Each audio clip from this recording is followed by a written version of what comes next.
BNP বুঝি না, আমি জাতীয় পার্টি দল বুঝি না, আমি চরমোনাই বুঝি না, হাত টাকা বুঝি না।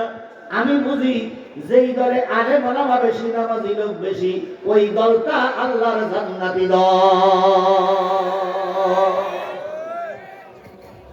এক নম্বর প্রশ্ন এই পর্যন্ত থাক, নতুবা আমি শেষ করতে।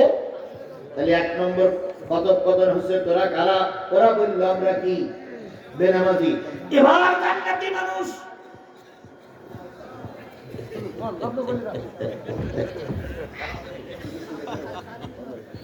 এবার জান্নাতি মানুষ, এবার জান্নাতি মানুষ দুই নম্বর লাইনের দিকে প্রশ্ন করে বলবে, বুঝলাম যারা সামনে দাঁড়িয়ে আছে তারা কি?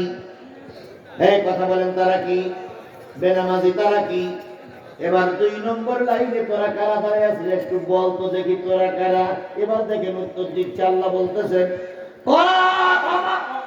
ওয়ালাম নাকুনু তিমুল মিসকিন।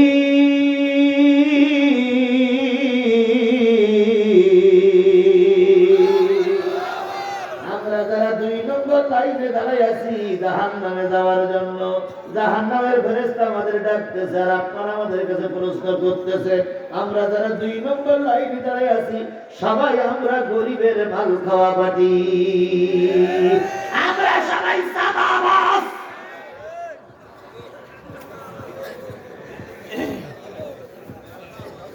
আবারও বলি ভাই, লাইন ঠিক আছে? আমি আবারও বলি,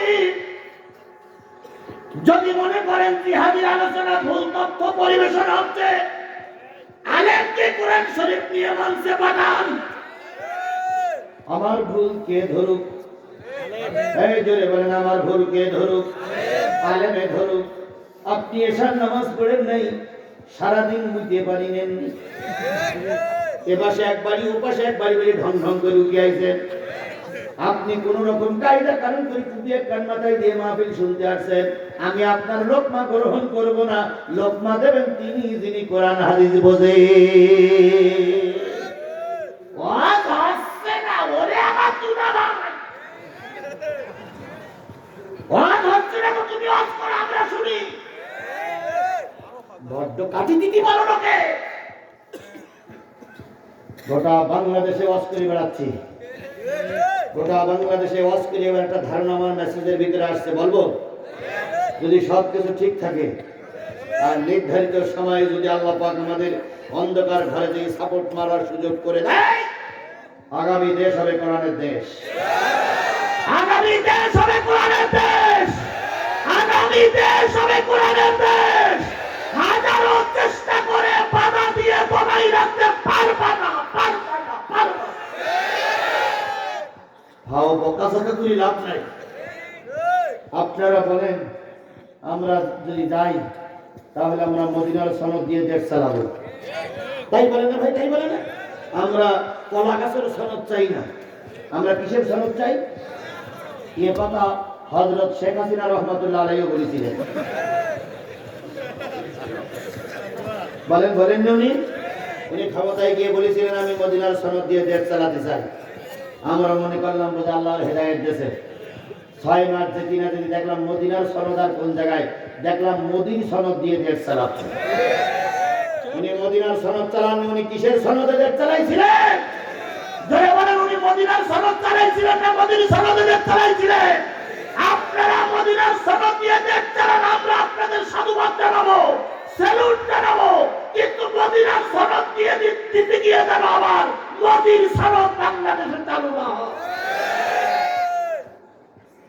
আপনারা বলতেছেন মদিনার সনদ দেবেন, আচ্ছা আলহামদুলিল্লাহ। মদিনার সনদ দিয়ে দেশ চালাইছিলেন আবু বকর সিদ্দিক রাদিয়াল্লাহু তাআলা আনহু। আবু বকরের মুখে দাড়ি ছিল না? ছিল না? আবু বকরের মাথায় টুপি ছিল না? ছিল না? আবু বকর মসজিদের ইমাম ছিল কি ছিল না? আবু বকরের গায়ে পাঞ্জাবি ছিল কি ছিল না? আপনি মদিনার সনদ দিয়ে দেশ চালাবেন, 5 ওয়াক্তের ভিতরে 4 ওয়াক্তের নামাজ পড়েন না, পেশাব করে পানি দেন না, 90 বছর বয়স হয়ে গেছে এখনো দাড়ি উঠেনি, আপনার দ্বারা মদিনার সনদ চলবে না। আমরা ভয় পাচ্ছি আপনার দ্বারা আবার মোদির সনদ হতে পারে, হতে পারে, হতে পারে।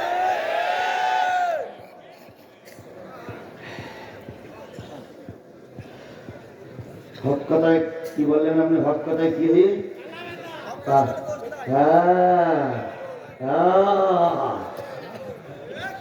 আল্লাহ আমাদের বোঝার তৌফিক দিন। তাহলে 2 নম্বর লাইনে যারা দাঁড়িয়ে আছে তারা কি খাওয়া পার্টি? কার মাল? মিসকিনের মাল খাওয়া পার্টি। 2 নম্বর লাইনে দাঁড়ায় আছে মিসকিনের মাল সবচেয়ে বেশি হুজুররাই খায়। এই মিথ্যা কথা বলে আল্লাহ জবান বন্ধ করে দেবে বলো।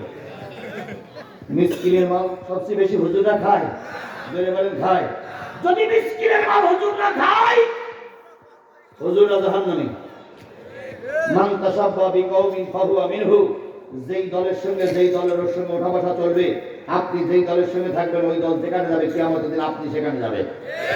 সুতরাং হুজুররা যদি গরিবের মাল মেরে খায়, সাদাবাজি হয়, রাস্তার গাছ কেটে খায়, কিংবা যদি টেম্পেস্টারে দখলদারিত্ব করে, হুজুররা জাহান্নামী। সুতরাং হুজুরদের দলে থাকবো না।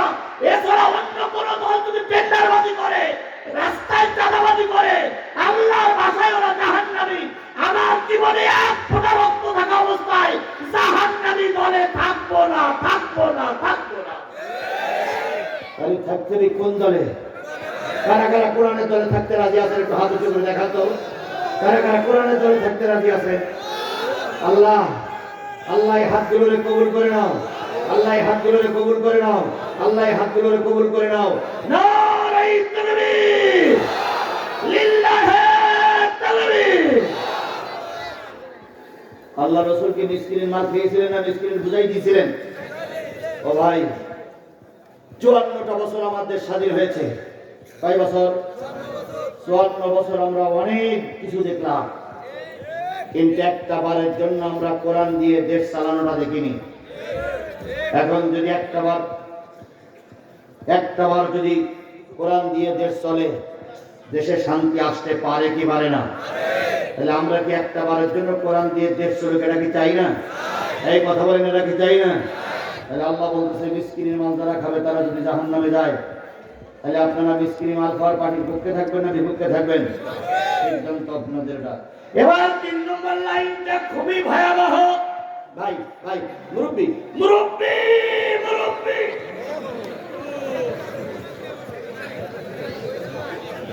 3 নম্বর লাইনটা, 3 নম্বর শব্দটা খুবই গুরুত্বপূর্ণ। বলবো 4 নম্বরটা না শুনলে দুঃখ নাই, কিন্তু 3 নম্বরটা খুবই গুরুত্বপূর্ণ। এই 3 নম্বর লাইনটা নারী, পুরুষ, ইমাম, প্রিন্সিপাল, সুপারিনটেন্ডেন্ট সবাইকে শুনতে হবে, বক্তারও শোনা লাগবে। কারণ 3 নম্বর লাইনটা আমরা সবাই জড়িত। বলবো কষ্ট হচ্ছে? সমস্যা নেই, আমি সময় মতো ছেড়ে দেবো, কোনো টেনশন নেই।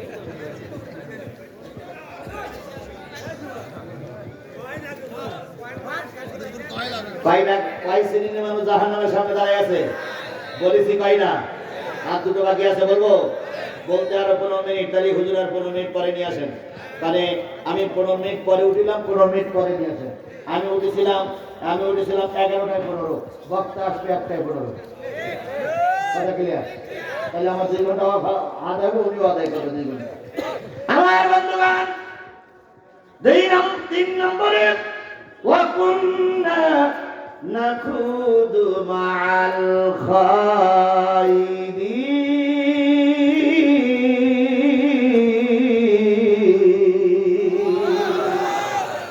আল্লাহ বললেন বান্দারা শোনো, 3 নম্বর লাইনে যারা দাঁড়ায় আছে জান্নাতি মানুষগুলো উপরের থেকে জাহান্নামীরা জাহান্নামের দরজা খুলে একসঙ্গে বলবে বুঝলাম।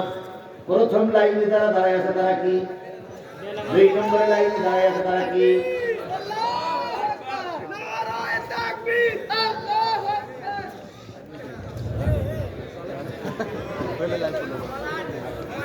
বলবো একজনের হক নষ্ট করে লাভ হবে না ভাই, একজনের হক নষ্ট করে লাভ হবে না ভাই।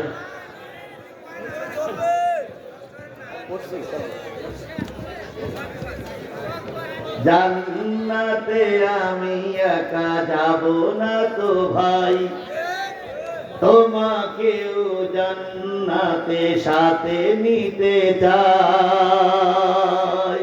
জান্নাতে আমি একা যাব না তো ভাই, জান্নাতে তোমাকেও সাথে নিতে চাই।